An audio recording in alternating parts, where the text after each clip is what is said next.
Smith. The beat goes on. Rodgers floats it. Adams, what a throw, what a catch. Devontae Adams down inside. Rodgers, same side. And this time, it's in the hands of Lazard. Incredible play. 35-yard touchdown. Hey everyone, DFS-GoPackGo here, and today I will be going over my Week 4 picks and predictions for the 2021 NFL season. This series is going to be one that will continue through all 18 weeks of the regular season. Let's pull up the picks from last week to go over the correct and incorrect picks. As you can see with the picture posted here, we finished Week 3 with 11 out of 16 correct, which comes out to about 69%. Nice. If you could just please smash that like button and hit the subscribe and notification bell, I would really appreciate it. Let's go ahead and hop into the first game here of Week 4. So the first game is going to be the Jaguars at the Bengals. So the Jaguars are now 0-3 and look like they may be one of the worst teams in the NFL. So they are really struggling on the offensive and defensive side of the ball. You know, the Bengals were able to pull off a very good win against the Steelers, who really couldn't get anything going on offense. This is going to be an easy pick for me here. I'm going to take the Bengals to win. The next game is going to be the Texans versus the Bills. The Texans and their rookie quarterback really struggled to move the ball against a tough Panthers defense, at least up to this point. You know, they looked like a much better team with Tyrod on the field in weeks 1 and 2. And of course, he's not going to be playing in week 4. He went on the IR. You know, the Bills offense finally started to click against the Washington football team in week 3. Allen had a breakout game after a very lackluster performance in week 1 and 2. I'm expecting him to carry over this offensive momentum in the week 4 and to take home this game very easily once again.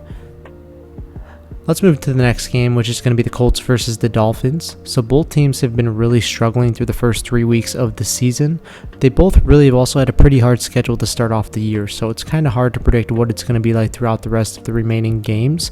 This game is going to be definitely a toss-up at this point. It's really going to depend on which team comes out to play here in week 4. I personally believe that the Colts are actually the better all-around team, so I'm going to be taking them to win this game. The next game is going to be the Titans versus the Jets. So the Titans have played much better football over the last 2 weeks, pretty much led by Derrick Henry. They're going extremely run heavy, which they should have done the first game, but unfortunately they really couldn't get it going.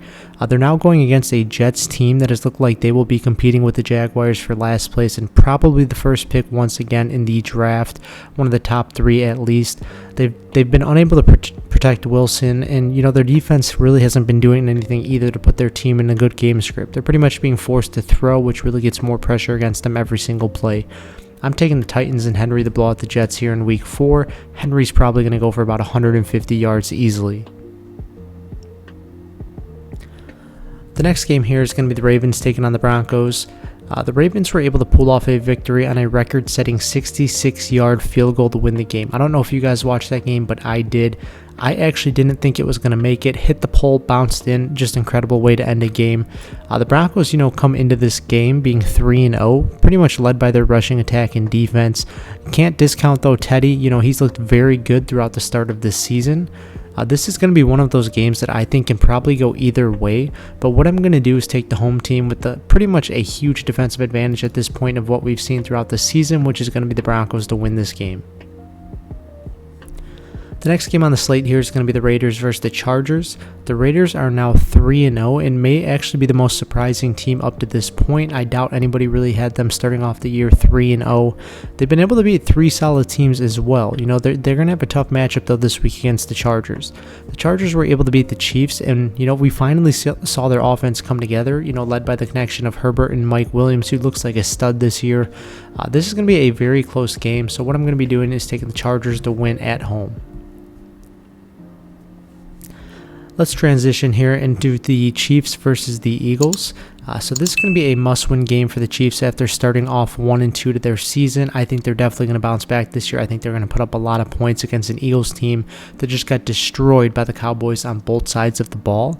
I'm not going to spend too much time on this one. This one's an easy choice. I'm going to take the Chiefs to win. Let's move on to the Browns versus the Vikings. So the Browns were able to destroy the Bears in offense. They actually limited them to under 100 yards. I think it was even less, maybe like 60 total yards, which is just incredible. You don't see a team that poorly run as much as the Bears too often.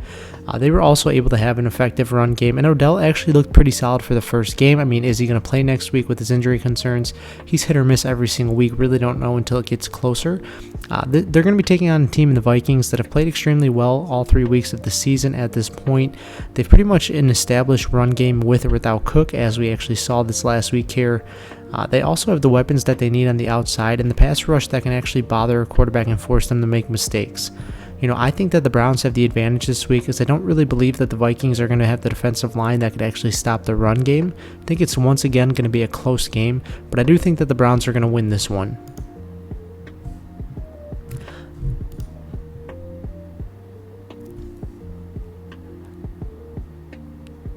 The next game here is going to be the Steelers at the Packers. So the Steelers offense is really struggling this season, plus they lost number 1 wide receiver for their team, Deontay Johnson, at this point. They're going to be taking on the Packers at home, which really is not a good idea for them. It's going to be a tough matchup. The Packers playing at home is always an advantage towards them. They were able to win their last game against a very good 49ers team, of course, with that last second field goal, 37 seconds left in the game. Aaron Rodgers comes out. Never had a doubt in my mind. I knew what he was going to do.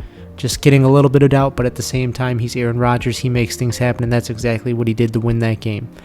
Back to this scenario here, though. Their defense looked much improved this week, and what do you know? Kevin King was out. Is that going to be a thing every single week when he doesn't play, the defense comes out to play? I guess we'll see. He's been terrible. He's been the guy that's pretty much been letting up all the big plays, all the third downs. They need to keep him off the field, but for whatever reason, they like him, and they continue to play him at the 2 spot. Their offense continues to put up points as well, so I think that the Packers are going to win this game easily just because the Steelers' offense, they're not going to be able to put up 30 points. They're not going to, probably even going to put up 24. They've been really, really struggling. If you watch them play, their offensive line is bad. Big Ben doesn't look good. Their wide receiver core is constantly injured at this point. I think it's going to be tough for them to stay up with the Packers in this week. The next game is going to be probably the game of the week, because of the headline, not the talent itself.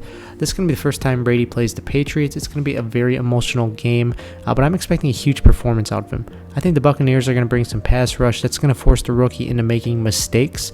I can see the Patriots putting up 28 points, which is definitely going to be too much for the Buccaneers putting up 28 points, which is definitely going to be too much for the Patriots to kind of compete with in order to win the game. There's just no chance that they win this game. Should be a good game though, but I'm expecting the Buccaneers to kind of blow them out. The next game is going to be the Lions at the Bears. The Lions have played extremely competitive against some tough matchups to start off the year.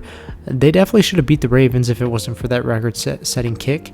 The Bears looked awful. They've looked worse and worse pretty much every single week that the season goes on. I think that both teams could still win this game. It's going to kind of be like a shit bowl, but at the same time, I'm thinking the Lions are going to pull off a win here, so I'm taking them. The next game is going to be the Panthers versus the Cowboys. This is going to be a really good game as well. Both teams have really impressed this year. You have the Panthers at 3-0, which was really not expected. Then you have the Cowboys bringing their defense every single week as well, which they were one of the worst in the league last season. CMC being hurt though is really going to hurt the Panthers' offensive game plan. I think the Cowboys are going to win just because of that fact. The next game on the slate is going to be the Washington football team versus the Falcons. The Falcons were able to get their first win against a winless Giants team. The Washington's football defense, is completely carved up by Allen and the Bills this week. I think that the Falcons' offensive line is not going to be able to contain the pass rush on Washington. What this is going to mean is they're going to be able to run the ball effectively, play solid defense, and control the time of possession, which is going to lead to them winning this game. The next game here is going to be the Giants versus the Saints. So the Giants have once again started off their season 0-3 and probably are going to be competing for the top pick in the next year's draft as well. They're going to be traveling into New Orleans to take on the Saints at home, which is just not a good situation, especially against a team that is much better than them. I think this is going to be a game where they're going to apply a lot of pressure to Danny Dimes, which is going to make him make some mistakes, whether that's a pick six, a fumble. Something is going to happen in this game, which is going to lead to the Saints winning this one easily here at home. One of the last games on the slate here is going to be the Seahawks versus the 49ers. So the Seahawks have now lost 2 games in a row and are definitely looking to bounce back this week. The last thing they want to do is start off 1-3 in the division that they have. It's extremely high powered. They cannot let this happen. The 49ers loss was on the last second field goal against the Packers. They probably could realistically be 3-0. It was a very, very good game. I'm thinking this one, once again, is going to be another close game, and what I'm going to be doing is taking the home team to win in the 49ers. The Seahawks have really struggled to stop the run game. The 49ers usually are very good when it comes to the run game. I think it's going to be a tough matchup for the Seahawks.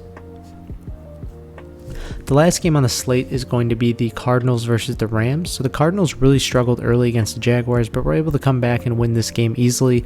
The Rams offense has continued to look elite, even against the Buccaneers defense that was elite last season. You could definitely tell Hopkins is hurt when he was out there in the field last week, which is why he didn't play as his normal self. And, that's definitely going to limit the offensive upside that they have. I think the Rams, at least at this point, have looked like one of the best teams in the league.